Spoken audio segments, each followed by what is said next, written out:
Why do most marriages end up sexless? Well, this is simple. Most marriages end up sexless when both parties or a party within the marriage neglects the other person's feelings, okay, and needs. That's how come it leads to sexless marriages.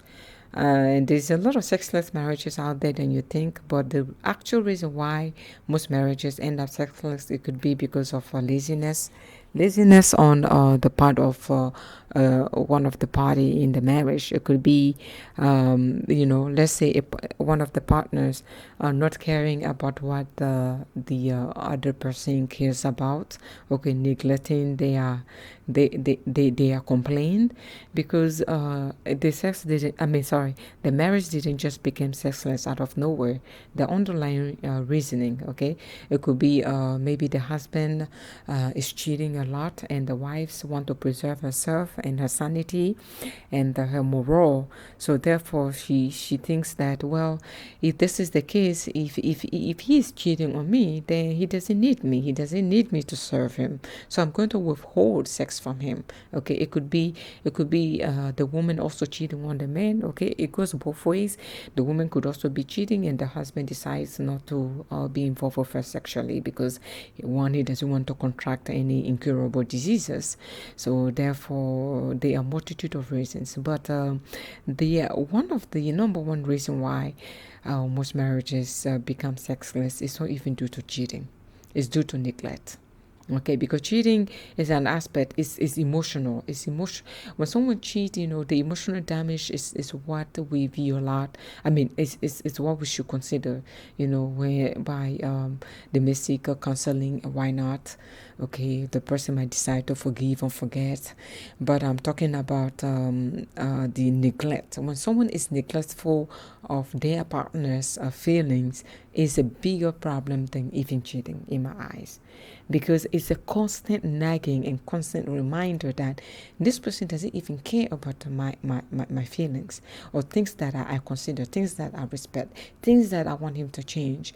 Let's say she wants you to change and you don't care. She wants you to stop gambling, but you're still gambling. She wants you to stop playing your video game and pay attention to her, but you are playing your video game day in, day out, and you are neglecting her. And she is eternalizing it, and she's feeling worthless and lonely, and her reaction is going to, like, you know what, I shouldn't give him my body. Whatever he's doing is enough for him not to need me. I don't think he needs me, because if he needed me, I don't think he would have neglected me this way. So people will definitely internalize your action, though you've been together for long. But marriage requires working. And when you are married, you need to work. It's a constant mending that is needed. You need to mend that wall every day, because if you don't, it's going to crumble. And sometimes when it crumble, it goes south really fast, to a point where one of the partner have to withhold sex. And a marriage that was once a happy marriage, out of a sudden, it becomes sexless because of ignore emotions, ignore complaints. Okay, you might view that as nagging, but when your partner complains to you about something constantly, they're serious about it. If they were not serious, I don't think they would take their time to just complain about it. Okay, it could be maybe you let yourself go, and physically they are no longer attracted to you. These are one of the biggest reasons also why marriage goes sexless. Attraction is not it's not something we should underestimate. Attraction shouldn't be underestimated in a marriage.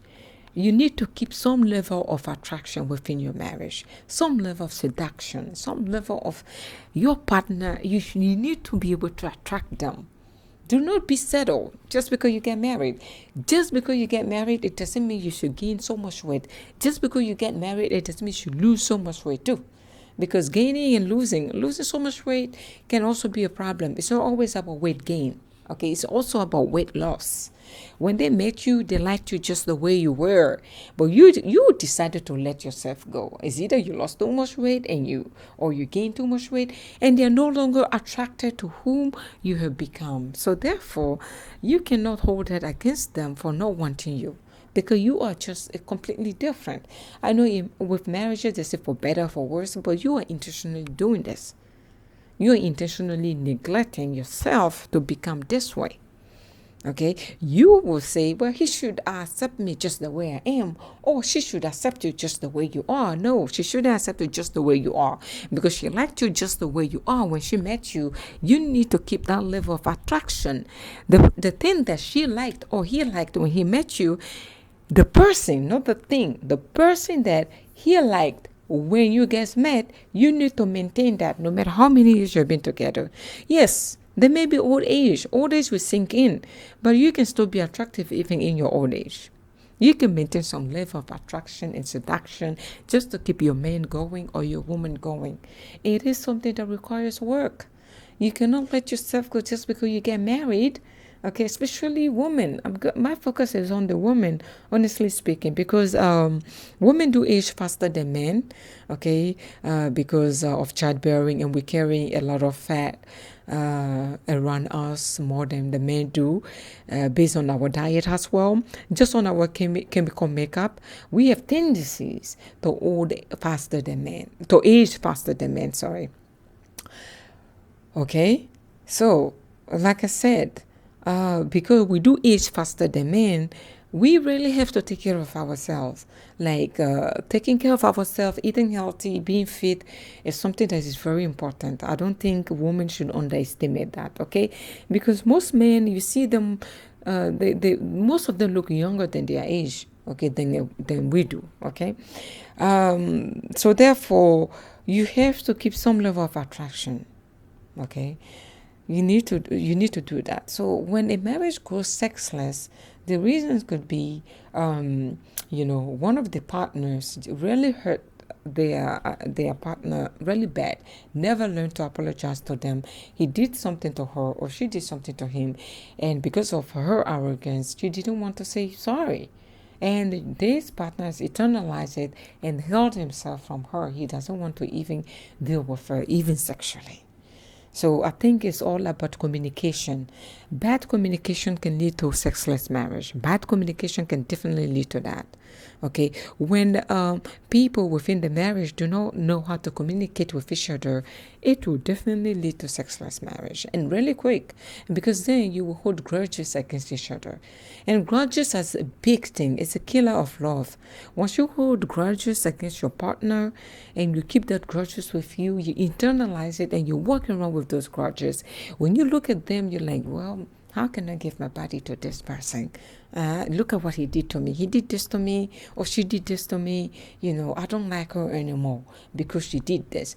If you're not ready to let her go, then maybe you should divorce her, okay, instead of withholding sex from her.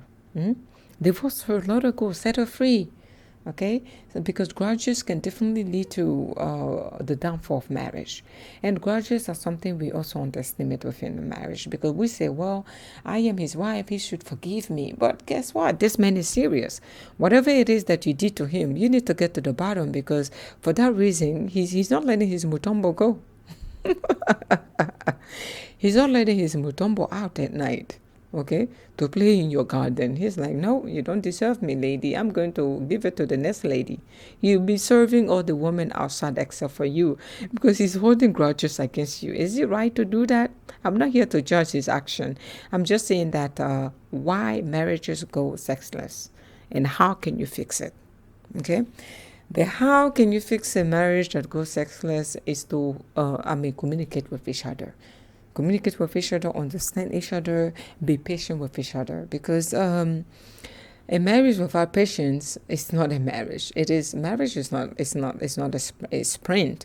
It is a long, boring, could be boring marathon, okay? Because there's a high and low. Sometimes it's boring. Sometimes it's, oh my God, the best thing that ever happened to you, So therefore, you need to be patient. You need to practice patience. You need to definitely understand each other and learn to forgive, because forgiveness is a big deal. Sometimes we don't want to forgive, okay? We just don't want to forgive. We don't want to forgive, but yet we don't want to leave. So it is a, contrast.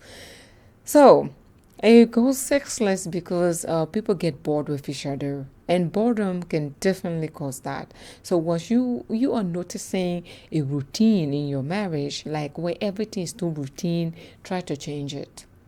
If everything is too routine in your marriage, try to change it. Very soon it's gonna lead to boredom, and boredom can lead to sexless marriage. Try to definitely stay on your tippy toe when you're married, to keep the spice, within the marriage, and to make sure that sex doesn't go extinct in your marriage. Okay, you have to work at it. It requires you to work at it. Okay, do not give in. Don't give in. Don't give in too easily. Don't give in too easily. Don't give up. Okay, you need to keep fighting for it if it's worth fighting. Sometimes it's not worth fighting. Sometimes it's worth just letting each other go. Okay, depending on how deep the issues are. Sometimes if it becomes too sexless for so many years, I would say it's time for you to depart. Okay, because you're wasting each other's time, and you could have met another person you will be sexually attracted to, or you could have met another person that you will form a better relationship with. So when I say walk into your marriage or your sexless marriage, it depends on how deep the problem is. Though I said that no problem can't be fixed in a marriage, some problems are better off. Is worth a separation. Some problem within a marriage is worth a divorce.